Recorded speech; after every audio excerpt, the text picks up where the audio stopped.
Hey everyone, welcome to my video. Today I'm going to be changing the oil and a couple of filters in my Branson 2400H 21 horsepower diesel tractor.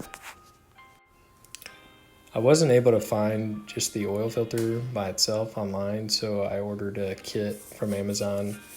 I did this before at my 50-hour service. Right now we're sitting at about 214 hours. According to the owner's manual, the oil change was due at 200 hours, so I went a little bit over. In this video, I'm not going to cover the transmission or the hydraulic fluid filter change because I don't believe it's due yet. So I'll make a separate video when it's time to do that. I'll put a link in the description below of the filter kit I used and ordered and any other tools that might be helpful for the job.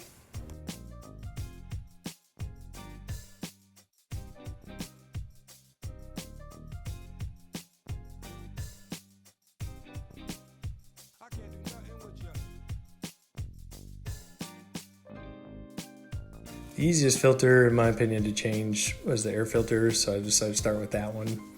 There's two little metal clips that hold the top of the housing on, so I took out the old filter. It came with a little package of grease, said to apply where it seats in the air filter housing, so I put a little bit on that side of the air filter, put it back in place, and popped the cover back on the air filter housing.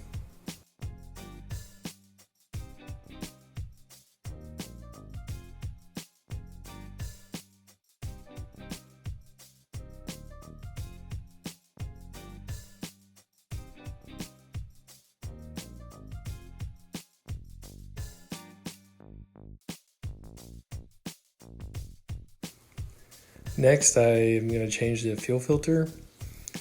This is located on the right side of the tractor. It's got this collar that holds the filter in place. Right above the white part that the fuel filter sits in is a switch that's normally down when it's on. You want to move that up, like it is in the video, to the off position to cut off fuel supply to this area.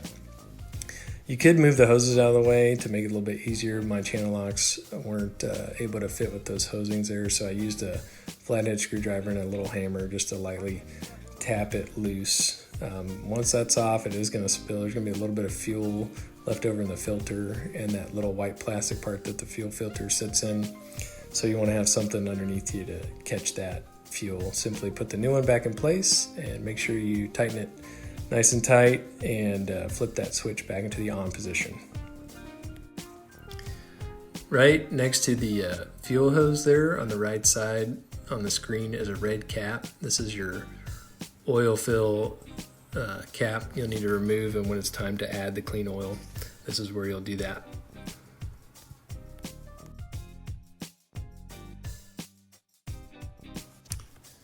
All right, next you'll need a 11/16 size wrench or socket or a crescent wrench if you don't have any of those to undo the oil drain plug. This is located on the bottom of the tractor right in the center there. It's got a little bit of yellow paint on the cap of the drain plug.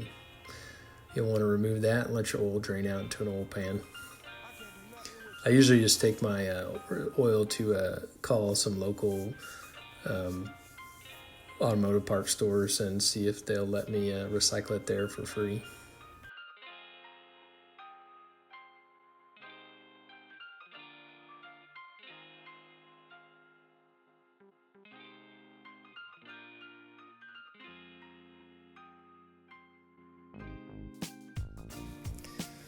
I bought these two oil filter wrenches in a set off of Amazon.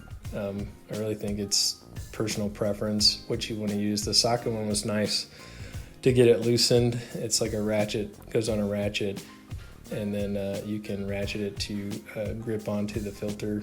You can see from the old one, when I put it on, I got a little too aggressive and dented it.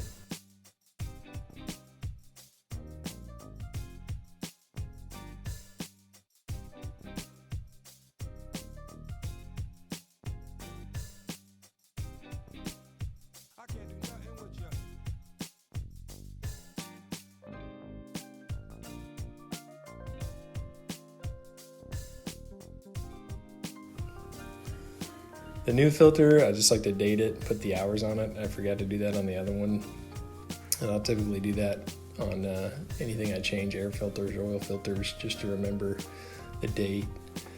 The new one was a slightly longer, but the threads and the seal all look the same, and it's sealed nice and tight.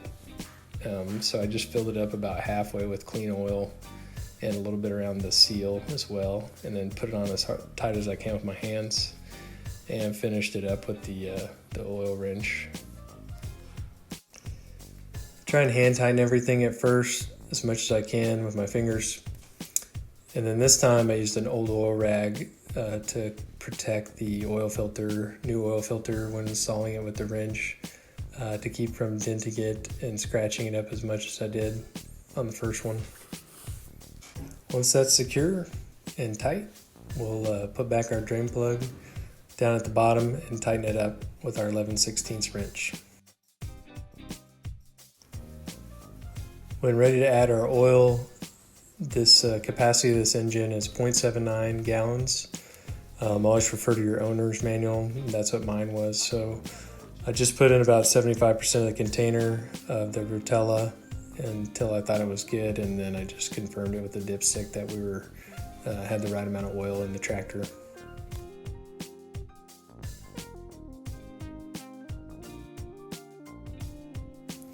Checking our dipstick, we had a nice clean oil on there, and the oil level was right between the two notches on the dipstick, so we were good to go there.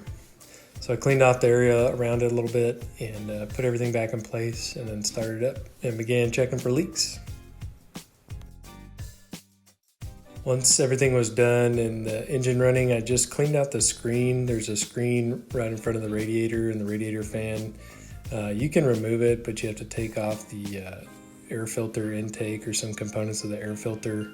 So I just kind of wash it off with a hose on a very low pressure stream, just a garden hose. And the tractor gets very dirty and dusty from all the work we do around our property. So I just gave it a nice rinsing, try and keep everything clean. And that's pretty much it. I appreciate you watching. If you have any questions or comments, feel free to leave them in the comment section. Or if you have a Branson tractor, what are your experience been like, good or bad, with the tractor? I'd like to know. Thanks. Have a good day.